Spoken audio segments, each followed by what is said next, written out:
څوک حسد کوي حسد کوونکی وي په زړه کې حسد وي یا چا سره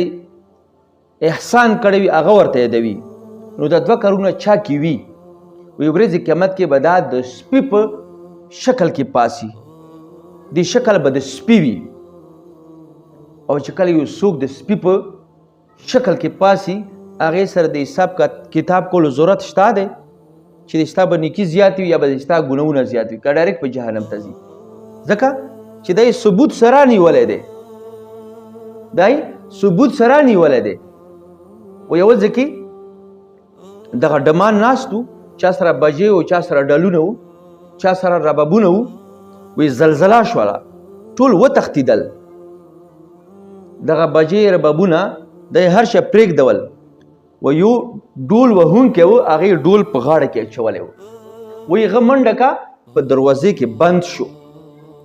ډول یې په غاړه کې و نو ملګرو ته نارې کوي وی راشو ملګرو خلاص مې کې ثبوت سره یې نیولی یم ورځې قیامت کې چې څوک د سپي په صورت کې راپاسي شکل یې د